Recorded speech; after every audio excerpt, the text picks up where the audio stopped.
कोकणची खाद्य संस्कृती आजीच्या, आत्याच्या, मावशीच्या, काकूच्या, आईच्या, ताईच्या, अहो सगळ्यांच्या हाताच्या खास चवीच्या पदार्थकृती. कोकणची खाद्य संस्कृती.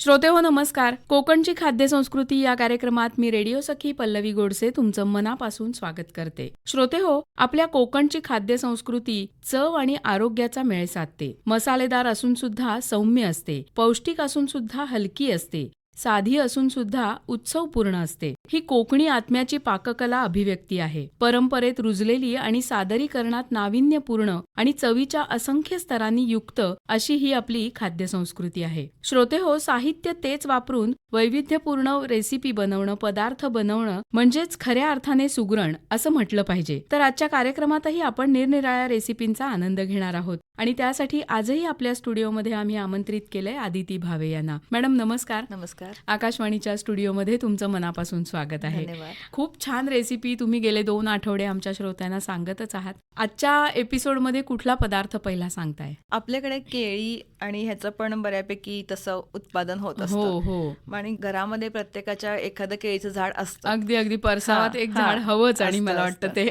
मग इथे ना जवळपास माझ्या 1-2 मैत्रिणी आहेत, त्यांच्या घरी अशी केळीची झाडं वगैरे असे गावात वगैरे राहतात, तर त्यांच्याकडे आहेत तशी परसावात त्यांच्या बऱ्यापैकी. तर त्यांचा व्यवसाय आहे हा की केळ्याचं पीठ वगैरे बनवायची. तर त्याच्यापासून मला ही सुचलेली पाककृती आहे. अच्छा, बरं बरं बरं.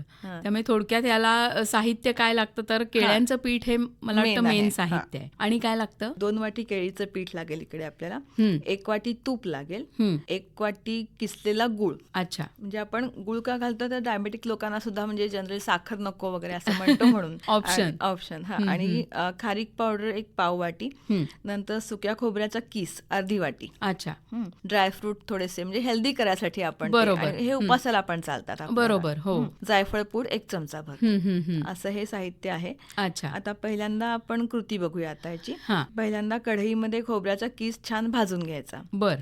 त्याच्यानंतर तूप घालून त्याच्यामध्ये आता केळीचं पीठ घालायचं आणि मग चांगलं ते भाजून घ्यायचं पीठ. अच्छा, म्हणजे बेसनाचं लाडवाचं आपण कसं भाजतो ना, व्यवस्थित भाजत राहायचं. आणि मग ते गार झाल्यावर त्याच्यावरती मग आपण खारीक पावडर, किसलेला गुळ, ड्रायफ्रूट आणि खोबऱ्याचा किस थोडासा बारीक करून तो असा घालायचा. ड्रायफ्रूट पावडर घालून ते छान त्याचे लाडू वळून घ्यायचे. सोपंच आहे एकदम. म्हणजे मला असं वाटतं की बेसिक भाजणं ही गोष्ट खूप संयमाने आणि पेशंटली करायला हवी. मीडियम फ्लेम वरती ते छान भाजत, म्हणजे आपल्याला वास आला की आपण कसं बेसनाच्या लाडवाला अंदाजानं कळतं की झालंय हे आता भाजून, त्याप्रमाणे ते करू शकतो आपण. आणि पचायला पण हलके आहेत. म्हणजे बाकीचं कुठलं उपासाच्या वेळेला वगैरे खायला की असं मध्ये छोट्या भुकेला पण खायला, किंवा तुम्ही बाहेरच आहात समजा आणि तुम्हाला घरी यायला चान्स नाही तर डब्यातनं 2 लाडू घेऊन गेलात तर तुमची थोडीशी वेळ भुकेची मारून नेऊ शकता, नाही का मॅडम? मला ह्याच्यामध्ये एक आता तुम्ही बोलताय तर त्याच्यातनं इनोव्हेशन सुचलं. तुम्ही डायबेटीस असा उल्लेख केलात की त्या लोकांना चांगलं, तर मला वाटतं ह्याच्यामध्ये खजुराचा वापरही आपण करू शकतो, नाही का? करायचा, गुळ स्किप करून मऊ केलेला खजूर घातला तर तेही एक चांगलं कॉम्बिनेशन होऊ शकतं, नाही का?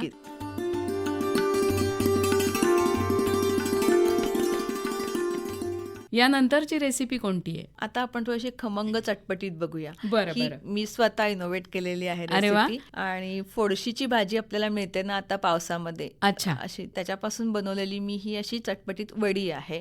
जशी कोथिंबीर वडी किंवा बाकीच्या वड्या आपण करतो ना त्या स्टाईल मध्येच ही थोडीशी पण थोडा वेगळा प्रकार आहे. आणि ही रानभाजी आहे. रानभाजी आहे. म्हणजे मला असं वाटतं की ही जर रेसिपी करायची असेल तर तुम्ही हा एपिसोड झाल्यावर लगेचच त्याचा मला ती आणली पाहिजे, नाही का? या सीझनलाच ती अवेलेबल होते. बरोबर आहे. काय साहित्य लागेल त्यासाठी? त्यासाठी बारीक चिरलेली फोडशीची भाजी आपली, त्याची 1 वाटी साधारण ती भाजी चिरून घ्यायची, म्हणजे धुवून साफ करून असं. बरोबर. त्यात थोडंसं वेगळं म्हणून मी मक्याच्या कणसाचे दाणे घेतलेत, ते काढून ते 1 वाटीभर आहेत.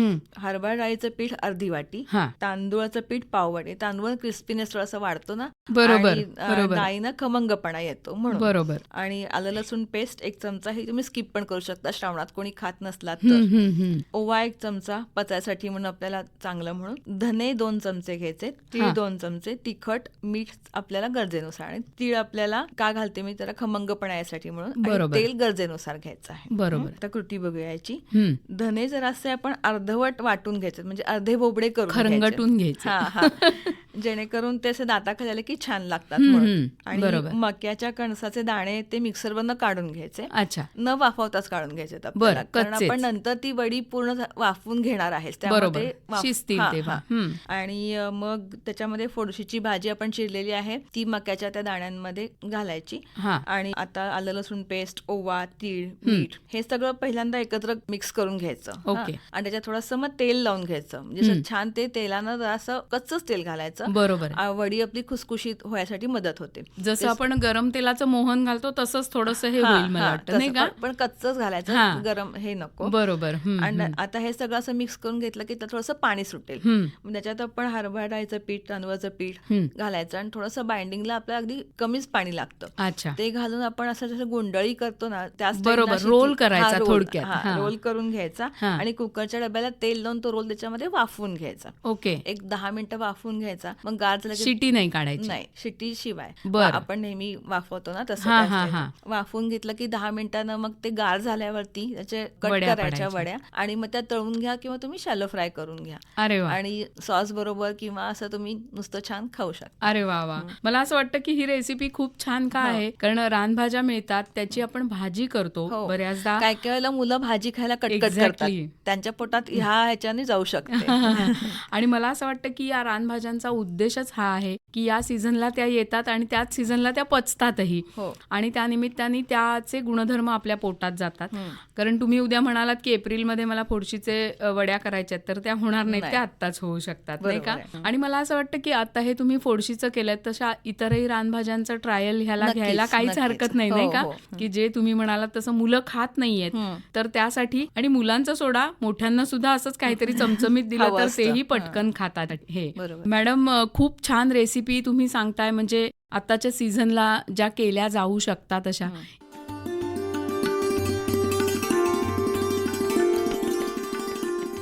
यानंतरची रेसिपी कोणती आहे? थोडं लोणच्याचा प्रकार आपण बघूया. हा. आपल्याकडे आंबोशी म्हणजे आपण सुकवलेल्या कैरीच्या फोडी असतात ना, हा. त्याच्यापासून लोणचं करतो generally. बरोबर आहे, त्याला आंबोशी म्हणतात. आंबोशीचं लोणचं. हा. बरोबर. हम्म. तर ते बघूया. हा. त्याची पण चव अशी आंबट गोड अशी आणि असते. अशी असते. बरोबर. मग त्याला साहित्य काय लागतं? साहित्य लागणार त्यासाठी आंबोशी 2 वाट्या, हा. म्हणजे साधारण मध्यम आकाराच्या कैरीच्या फोडी वाळवलेल्या असतात त्या. बरोबर आहे. हे सगळं तुम्हाला मगाशी जसं फणशाच्या गऱ्यांची पीठ केलं तसं हे सगळी तुम्हाला बॅकस्टेज मे महिन्यात तयार करून ठेवायला हवं, हा. म्हणजे त्याचा आनंद तुम्हाला पावसात घेता येईल.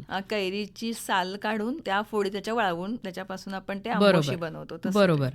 गुळ 200 ग्रॅम, हा. हळद 2 चमचे, तिखट 2 चमचे, रंगाचा तिखट थोडंसं घ्यायचं, बरोबर म्हणजे आहे. जरा रंग कलर येतो, छान येतो चांगला त्याचा येतो. म्हणून. मीठ चवीनुसार, मेथ्या 1 चमचा हम्म. आणि लाल मोहरी अर्धी वाटी. लोणच्याची मोहरी म्हणतो ना बर, आपण, ती बर. थोडीशी आपण घुसळून ह्याच्यामध्ये घालणार, त्यामुळे त्याची टेस्ट कशी जरा वेगळी वेगळी येते. हा. Okay okay. तेल 1 वाटी. आता कृती आपण बघूया. हा. आंबोशी म्हणजे सुकवलेल्या कैरीच्या फोडी पहिल्यांदा गरम पाण्यात त्याच्यात अच्छा. ओतायचं बर. आणि मग त्या निथळून घ्यायच्या चाळणीमध्ये. बरं बरं. पण ते जे पाणी असतं ना ते टाकून नाही द्यायचं, ओके. ते तसंच ठेवायचं. त्याच्यामध्ये आपल्याला गुळाचा पाक करायचा आहे. अच्छा. हा. बर. मग ते पाणी पण मोजून घ्यायला लागेल की काय? नाही, साधारण आपण ते बुडेल एवढं हा, घ्यायचं. एवढ्या घ्यायच्या. बर. म्हणजे साधारण 2 वाटीला साधारण 2 वाट्या तेवढं पाणी पुरेसं होतं. बरं बरं बरं. ते असं धुवून आणि त्या गरम पाण्यातनं काढून घेतल्या बाहेर की ते पाणी जे शिल्लक राहतं त्या पाण्यामध्ये आपण 1 वाटीच्या पाण्यामध्ये गुळाचा पाक करणार आहे आणि 1 वाटी पाण्यामध्ये आपण लाल मोहरी भिजत घालणार आहोत. बरं बरं बरं. म्हणजे पाण्याचा सुद्धा आपण वापर करणार आहे. आहोत. तर मग तसं करायचं आपण. नंतर त्या फोडी साधारण इथळून झाल्या की एका कापडामध्ये गुंडाळून ठेवून द्यायच्या, म्हणजे सुकतील पूर्ण त्या. बरोबर. हा. आणि धुतलेल्या पाण्यामध्ये मग आपण म्हटलं तसं गुळ घालून ठेवलेला आहे बारीक चिरलेला, आणि एक त्याला फक्त कड काढायचा, अच्छा. तो पाक झाला त्याचा थोडासा. हम्म. आणि मग त्या मोहरी त्याच्यात भिजवून आपण ठेवून द्यायची. बर. आणि आता फोडणी करताना ते फोडणी आपण नेहमी करतो त्याप्रमाणेच फोडणी करायची, पण त्याच्या आधी आपण थोड्याशा तेलामध्ये मेथ्या तळून घ्यायच्या. अच्छा.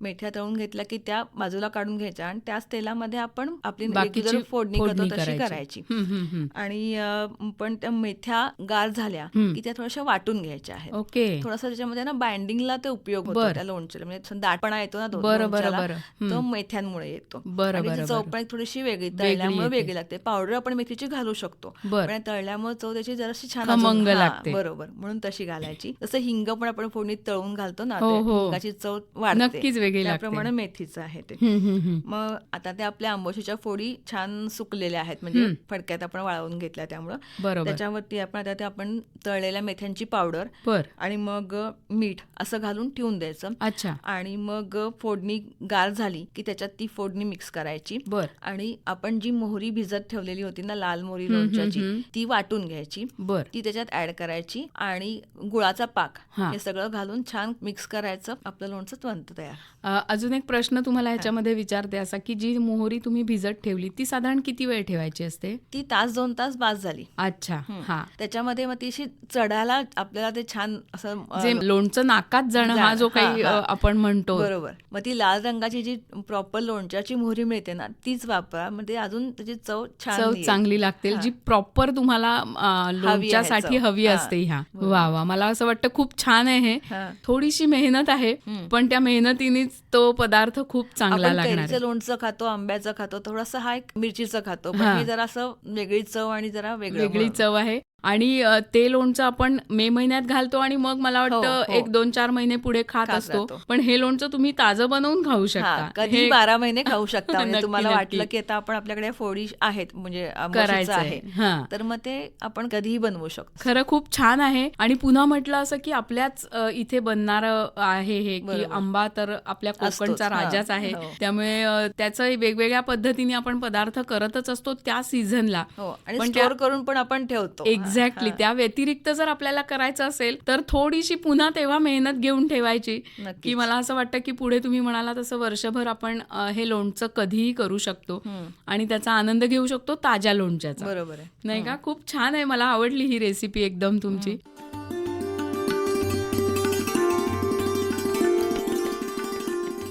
मॅडम, पुढची पदार्थकृती कोणती आहे? आता जसं आपण मगाशी बघितलं की आंबोशीचं लोणचं जे आपण सुकवून कैरीचं करतो, तसं आता कैरीचं टकू बघूया. अच्छा. ते आता जनरली आपण बऱ्यापैकी घरातल्या आपण महिला असतो ते आपण कैरी साठवून कशी ठेवतो ते माहितीच आहे सगळ्यांना, की कैरी आपण किसून ती फ्रीजरला का झिपलॉकच्या पिशवीमध्ये म्हणा किंवा एका कंटेनरमध्ये घालून ठेवून देतो, ती आणि ती वर्षभर राहते तशी. बरोबर. मग तसंच ते कैरीचं टक्कू आहे ते कैरीच्या किसापासून केलेलं असं. बरोबर. म्हणजे सीझनला आपण करतोच. पण जसं आंबोशीचं लोणचं तुम्ही म्हणाला तसं की आपण कधीही करू शकतो, तसा हा पदार्थ आपण कधीही करू शकतो. सांगायचं साहित्य. त्यासाठी आपल्याला कैरीचा किस 1 वाटी, आणि कैरी खूप आंबट असेल तर म्हणजे त्याप्रमाणे आपण गुळ ऍडजस्ट करून घ्यायचा त्याच्यामध्ये. पण मी आता म्हणते 1 वाटी गुळ बारीक केलेला, तिखट 2 चमचे, मीठ चवीनुसार आणि फोडणीचं साहित्य त्याच्यामध्ये. मग तेल 1 मोठा चमचाभर, डावभर असं तेल आपल्याला व्यवस्थित हवं. आता फोडणी करून घ्यायची आणि कैरीच्या किसामध्ये गुळ, मीठ आणि मग तुम्हाला थोडंसं 1 चमचाभर तिखट त्याच्यातच मिक्स करायचं आणि नंतर चमचाभर फोडणीत घालायचं. म्हणजे आपण हिंग, मोहरी बरोबर थोडंसं रेग्युलर फोडणी करतो तसं रंग यासाठी म्हणते तेलात घातलं की त्यामुळे मग ते कलर छान येतो. आणि गार झाली फोडणी की त्या मिश्रणात घालायची, मिक्स करायचं,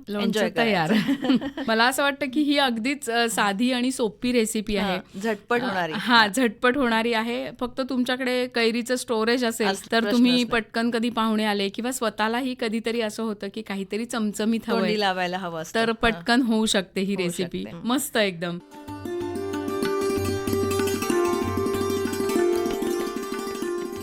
यानंतर कुठली रेसिपी सांगणार? आंब्याचीच अजून एक सांगते. बरं. आपण आंब्याचा रस पण स्टोअर करून ठेवतो बऱ्यापैकी, किंवा आपल्याला टीन मध्ये वगैरे पण अवेलेबल होतो बाजारामध्ये. अगदी. तर त्याचं आंब्याचं सांदण किंवा आंब्याची इडली. अच्छा. बरं. आपण फणसाचं सांदण जनरली करतोच, नेहमी सीझनला करतो, किंवा आपण फणसाचा पण रस फ्रीज मध्ये स्टोअर करून ठेवत असतो. आता हे आंब्याचं सांदण मी सांगते, किंवा मँगो इडली असं म्हणायला हरकत नाही. चालेल. यासाठी साहित्य सांगा. आंब्याचा रस 1.5 वाटी लागेल आपल्याला. तांदूळाचा रवा, आता पुन्हा त्या तांदूळ आलेलाच आहे हो. आपल्याकडे. तांदूळाचा रवा 2 वाटी, तुम्ही घरी काढलेला रवा पण घेऊ शकता, तो अजून छान म्हणजे. अच्छा. हा. आणि याच्यामध्ये मी थोडंसं आंबट गोड चव यासाठी म्हणून दही घेतलेले अर्धी वाटी. साखर, जसा आंब्याचा रस आहे ना त्याच्या गोडीप्रमाणे तुम्ही साखर ऍडजस्ट करा इथे. अच्छा. जर तुम्हाला साखर जास्ती तुमच्या घरी गोड खात असतील तर त्या हिशोबाने साखर घ्या, नाहीतर 1 वाटी साखर पुरेशी आहे. अच्छा. हे तुम्ही 1 वाटीचं प्रमाण सांगताय. हा, मी आंबारस 1.5 वाटी म्हटलं. 1.5 वाटी हा. म्हटलं, त्याला 1 वाटी साखर. हा. अच्छा. आंबारसामध्ये समजा म्हणजे साखर ऑलरेडी असेल हा. तर तुम्ही ती बरोबर आहे. साखर त्याप्रमाणे मॅनेज बघून, करा. हा. तूप गरजेनुसार लागणार आहे आपल्याला. बरोबर. काजू गर लागतील एक 5-6 असं, किंवा 10-12 सजावटीसाठी. असं. बरोबर. नारळ खोवलेला 1 वाटी. त्याचं आपण हे सांदण आहे आंब्याचं किंवा मँगो इडली ही आपण नारळाच्या दुधाबरोबर एन्जॉय करणार आहे. अच्छा. त्यामुळे नारळ एक आपला खोवलेला, एक तुमच्या गरजेनुसार नारळ लागेल. अच्छा. तसं. अच्छा. ओके. हा. तांदूळाचा रवा थोडासा आधी भाजून घ्यायचा, तुपावर नाही, नुसताच भाजून नुसता. घ्यायचा. हा, तो भाजून घ्यायचा आणि गार झाल्यावर त्याच्यावर मग आपण आंब्याचा रस, दही, साखर गरजेनुसार आणि मग चिमूटभर मीठ असं घालून मग त्याच्यामध्ये आपण अर्धा तास भिजवून ठेवायचं. दह्यानं थोडंसं कसं ते असं फुलल्यासारखं होतं आणि रवा पण तो फुलतो. बरोबर. पण थोडंसं भिजलं की मग त्याच्यात आपल्याला वाटलं तर एक थोडंसं कणभर पाणी घालून तुम्ही त्याची कन्सिस्टन्सी आपण इडलीचं बॅटर असं त्याप्रमाणे करू शकतो. बरोबर. आणि मग नंतर इडली पात्राला तूप लावून घ्यायचं आणि त्याच्यात तूप लावून त्याच्यामध्ये काजू गराची एक ठेवून द्यायची पाकळी काजूची थोडक्यात. आणि मग त्याच्यात हे आपलं बॅटर आहे, मिश्रण म्हणजे ह्याचं मँगो इडलीचं, ते त्याच्यावरती घालायचं. म्हणजे आपण जेव्हा ती काढतो बाहेर तेव्हा वरती काजूच्या पाकळीनं ते अजून काजू वरती येतो आणि त्याचं डिझाईन रंग त्याचा आणि प्लस काजूचं ते असं ते छान दिसतं म्हणून. मग 15 मिनिटं वाफवून घ्यायचं आपण हे. अच्छा. आणि मग वाफवून घेतल्यानंतर मग आपण नेहमी सारखं गार झाल्यावर ते पात्रातून काढायचं. आणि नारळाचं दूध आपल्याला काढायचं म्हणजे नारळ मिक्सरनं वाटून घ्यायचं, गाळून घ्यायचं ते दूध. तुम्हाला हवं असेल त्याच्यात थोडीशी साखर तुम्ही दुधात घालू शकता किंवा नुसतं पण त्या सांदणाबरोबर तूप, दूध आणि हे सांदण छान एन्जॉय करू शकता. वा वा वा. मला असं वाटतं की आपण बऱ्याचदा पक्वान्न करताना किंवा पक्वान्नाचा विचार जेव्हा करतो तेव्हा नेहमीचेच आपले पदार्थ जे असतात की श्रीखंड, बासुंदी, तर त्याऐवजी पुन्हा एकदा तुमच्याकडे जर रस तयार असेल तर तुम्ही हा पदार्थही करू शकता. आणि श्रावणातले एवढे जे सण असतात किंवा काहीतरी आपण काय करूया असा जेव्हा प्रश्न पडतो तेव्हा हे पदार्थ करू शकतो आपण. नक्कीच नक्कीच.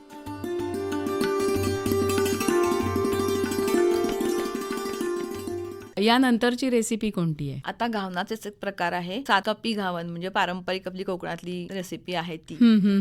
चालेल. यासाठी लागणारं साहित्य सांगा. तांदूळ 3 वाटी आणि पाणी गरजेनुसार आणि चिमूटभर याच्यामध्ये घालायला मीठ चवीनुसार. म्हणजे ओला नारळ 1 वाटी, गुळ 1 वाटी, तेल गरजेनुसार आणि तूप. आता तांदूळ आपण रात्रभर भिजवत ठेवायचे आहे आणि सकाळी मग ते वाटून घ्यायचे बारीक. ते आपलं पीठ तयार झालं, थोडंसं मीठ घालून ते पीठ तयार होईल. अच्छा. म्हणजे फर्मेंट नाही करायचं. नाही. बर. आणि मग नारळामध्ये बारीक चिरलेला गुळ घालायचा, तो घालून ठेवून द्यायचा आणि तुपावरती आपण ते जसं मोदकाचं सारण करतो त्यामध्ये परतून तो नारळ आणि गुळ घ्यायचा. बर. आणि नंतर मग आता तव्यावरती आपण शक्यतो बिडाचा तवा घ्या, त्याच्यावरती तेल पसरून घ्यायचं आणि मग नंतर हे आपलं वाटलेल्या तांदूळाचं पीठ आहे ना ते पसरायचं आणि मग अर्ध्या साईडला आपलं हे जे आपण नारळाचं आणि म्हणजे सारण केलंय ते घालायचं आणि मग झाकण ठेवून द्यायचं. मग ते असं हाफ फोल्ड करायचं, म्हणजे अर्ध असं दुमडून घ्यायचं, म्हणजे ते सारण असं कव्हर होईल पूर्ण. बरोबर. आणि मग नंतर जिथं जी जागा रिकामी राहिली आहे तिथे पुन्हा आपण थोडंसं तेल लावून तिथे पुन्हा ते पीठ आपण पसरून घ्यायचं तांदूळाचं. अशा प्रकारे आपण उलट पलट करून हे 7 वेळा झालं की मग आपलं हे 7 कापी तव्यावरनं काढायचं आणि कट करून ते तुपाबरोबर एन्जॉय करायचं. वा वा वा. मला असं वाटतं की खूप साध्या साध्या या रेसिपी आहेत आणि पुन्हा एकदा जे कोकणात आपल्या बनतं, जे कायम उपलब्ध असतं त्याच्यापासून बनणाऱ्या ह्या रेसिपी आहेत. बरोबर. पुन्हा आपण भेटणार आहोत आदिती भावे यांना पुढच्या गुरुवारी 8:40 तोपर्यंत नमस्कार. या कार्यक्रमाचे सादरकर्ते आहेत विवेक वानखडे.